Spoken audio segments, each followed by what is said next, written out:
Hey, happy day 624. Sharon Horne-Ellstrom here, also known as Pajama Grandma, thinking about and talking about magic. Just tried to do there goes a bunny, pull a rabbit out of a hat discussion on my Supersize Your Business page. And it was kind of funny because I have like this terrible pathetic hat and this beautiful bunny that belonged to my 99-year-old grandma and is now my 4-year-old granddaughter's because she loves the cute little bunny. Keep that in the picture today to make me laugh as I dropped her other little bunny under my desk. So talking about magic, thinking about magic. Now, when you hang out with a 4-year-old girl, you get to hear and talk about lots of magical things like unicorns and fairies and elves, and we watch Mia and Me, which is a little fairy and elf and unicorn show. I think it's from Germany actually originally, but it's a cute little show where it's half in the real world and half in this magical elf island where they fight bad guys or mostly bad ladies. I think the first season the villains were witches. The second season it was a weird magician guy with a circus.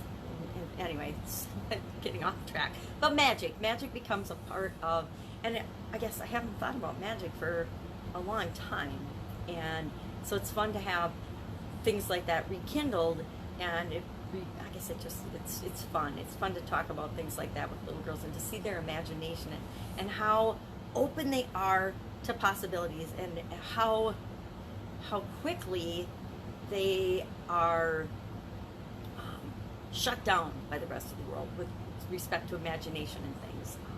It's funny. I was coloring with her about a year ago now, and it's like, I gotta stay in the lines. And I'm like thinking, oh my God, no, you don't have to stay in the lines to color. Just color and have fun. But that's again another topic for another day. But magic is really, it's fun, and the whole pulling a rabbit out of the reason I was talking about this, I was talking about the expression to pull a rabbit out of a hat, and the whole pulling a rabbit out of a hat thing makes things appear like it makes things seem like they're magic even though they're not, because of course there's always a methodology, or there's always a process behind the trick, right?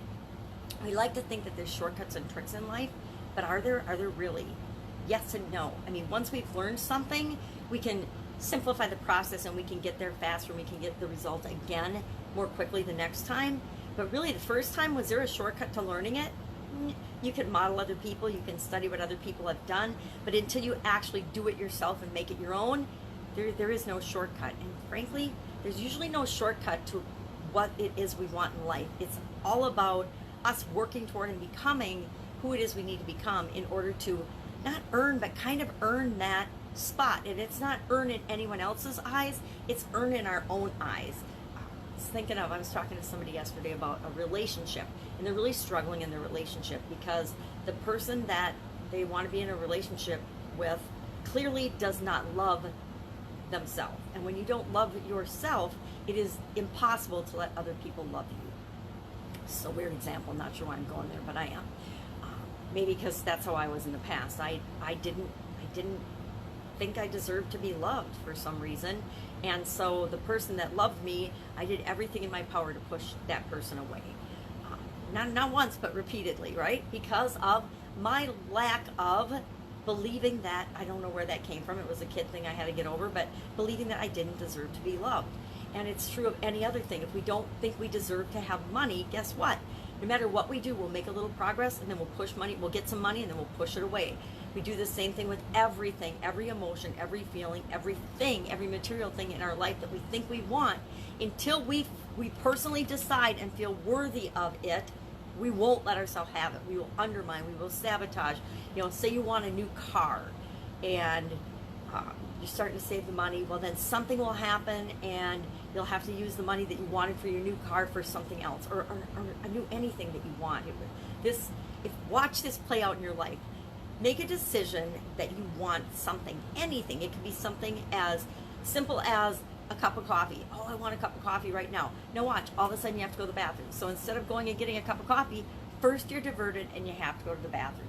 That might seem like a really simplistic thing, but do that with more complicated things. Say I want I want to make an extra $1,000 a month, or I want to make an extra $10,000 a month, whatever number makes sense for you. Make it like a stretch thing, a little stretch goal. And as soon as you actually decide and commit to that in your mind, watch all of the things that come up. Things will happen with you, with things around you, with people in your family. Little things that will show up like obstacles to test you to see if you're serious. I don't know if this has happened to you or if you've noticed it, but boy, it's happened to me so many times in my life. I just kind of laugh, but every time I see it, I'm like, okay, I used to get super frustrated about stuff and I didn't understand it. And then I realized, okay, it's just here to test me to find out if I'm serious about this. It used to happen when I was creating different flavors in my Italian food business. I would decide, hey, I want to try this variety of, say, a seafood ravioli. Well, then all of a sudden, the ingredients that I wanted, the price would skyrocket, or they wouldn't be available, or there'd be a shortage or something.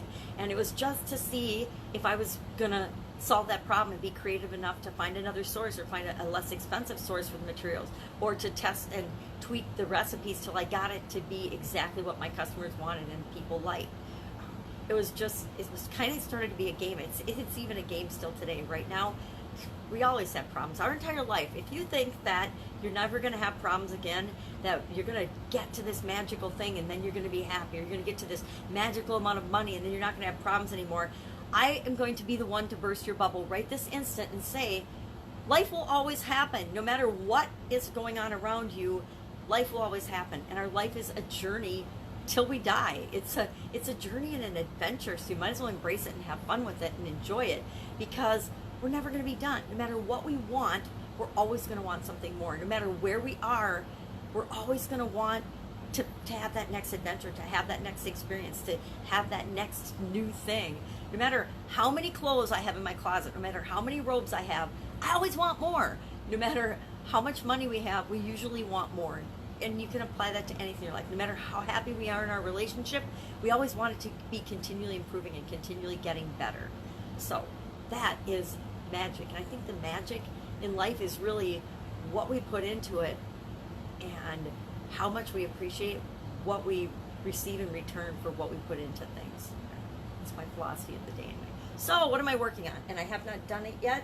Normally I do this, and I just remembered that I haven't done my BP challenge today yet, my BP challenge video. I don't know, usually do that second or third, I don't remember. Anyway, right now I'm doing 5 videos every morning, so sometimes I forget what order I do them in, but generally I do them in the same order, but I haven't done it yet. But what we are talking about is, what do you do and how do you handle conflicting expert advice? What do I mean by that? Do you ever get or ever hear conflicting expert advice? We wonder why we have all these beliefs in our head that are going and pulling us in different directions. We all want more money, but we think the love of money is the root of all evil. We want a monogamous, wonderful relationship, yet we're told, go out, be a free spirit, have fun, experiment, whatever. I'm not sure that was a great example, but I think you know what I mean. We're always pulled in different directions based on other people's expert advice, right? So today I'm going to talk about a problem-solving decision-making cycle and tool that I've used my entire life. Just one, and then tomorrow I'll share another one, a super simple one tomorrow. I was going to share it today, and I'm like, I want to talk about the whole process, and then tomorrow we'll talk about, hey, here's an example. And I will find my little quality toolkit, because in there's all kinds of different ways and different tools, and there are all kinds of different ways and different tools you can use to decide between alternatives. But a lot of times conflicting advice, one expert says you gotta hustle and grind to be successful in your life and in your business and go after what you want. You have to work really, really hard and sacrifice. And then there's the philosophy that says, no, you need to go with the flow and feel what you want. And are those compatible? They're pretty conflicting messages, right? When I hear sacrifice, that isn't really something I want to go for and work toward, right? I don't want to work and grind, although I spent most of my life working and grinding and hustling. Not hustling, but working hard. I don't like the word hustle. It sounds like a con or something, but hustling, to me, move fast, running through your life.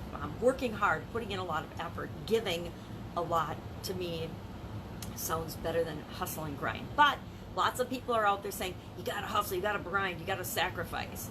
You have to to give it your all for a short period of time so you can have what you want. And then there's the other people that say, hey, you just have to be passionate about and know what you want and go for it and take action. But they're not saying that you have to hustle and grind and sacrifice everything and work 7 days a week, 20 hours a day. So how do you deal with those conflicting pieces of information? How do you decide what you really should do? And I'm talking about that over today and tomorrow. And do you know how to do that? Do you know how you really decide? It took me a long time to figure that out, and it's really interesting because we're all born equipped with how to make decisions and how to decide, and it's super easy, but we make it super complicated, just like everything else. We human beings love to complicate things. So do you want to know how you really decide what advice to listen to, especially when it's conflicting advice?